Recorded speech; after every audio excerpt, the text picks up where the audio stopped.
bustling day on the island of Sodor. The engines and the freight cars were working very hard.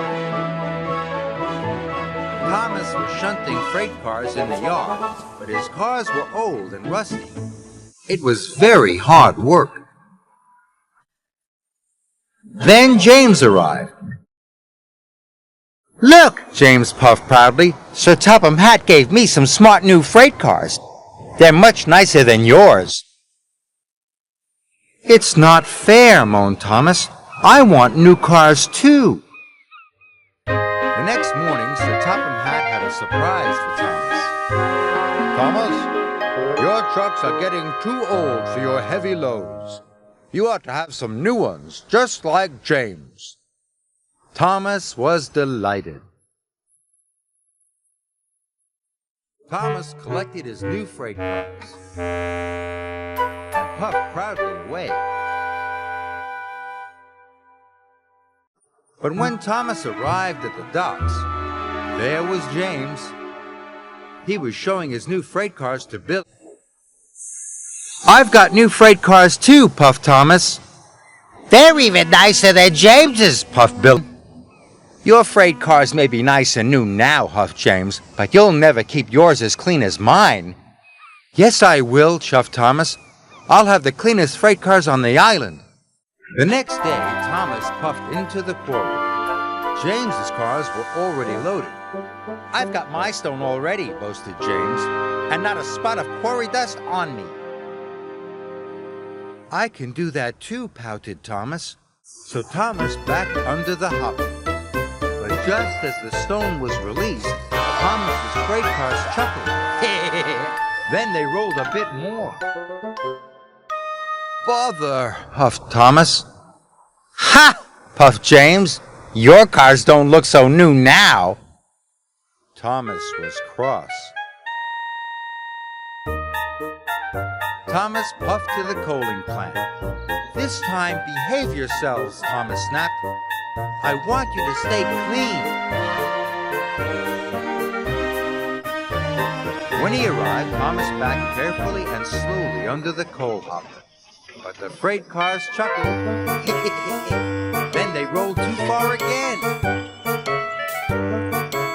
Thomas and his freight cars were dirtier than ever.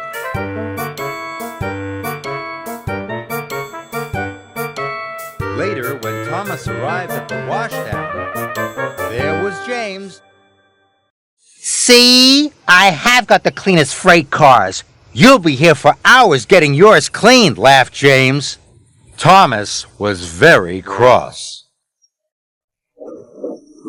The next morning, when Thomas puffed into the yard, he had an idea. "If I use my old trucks to take the coal," he puffed, "my new freight cars will still look clean and new." So Thomas backed up to collect his old trucks. He collected some coal from the coaling plant. Then he raced across the countryside. "Ha!" laughed Thomas. "I can get these trucks really messy and get the coal to the docks on time." Then there was trouble. The rusty coupling broke. Thomas's trucks were rolling by themselves. "Cinders and ashes!" cried Thomas. Thomas applied his brakes, but he stopped too quickly.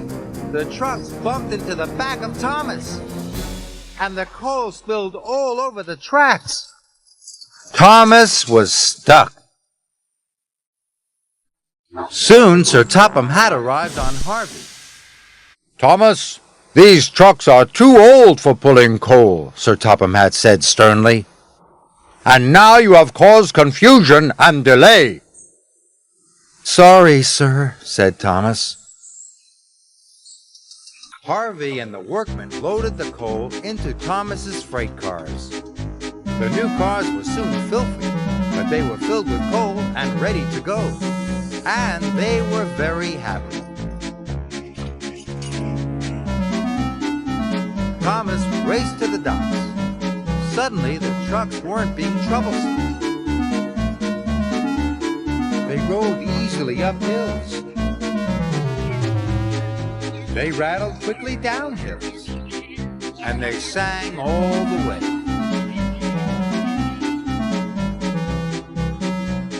Thomas raced into the docks. We need to unload quickly, the dock manager called. But don't worry, we'll try and keep your new freight cars clean. That's okay, puffed Thomas. My freight cars would rather be useful than clean. Look at your freight cars, boasted James. Filthy again, not like mine. James tried to pull away, but his troublesome trucks didn't want to be clean anymore. Hold back, they chuckled. Just then, Frankie's cable snapped. He dropped a large crate of melons.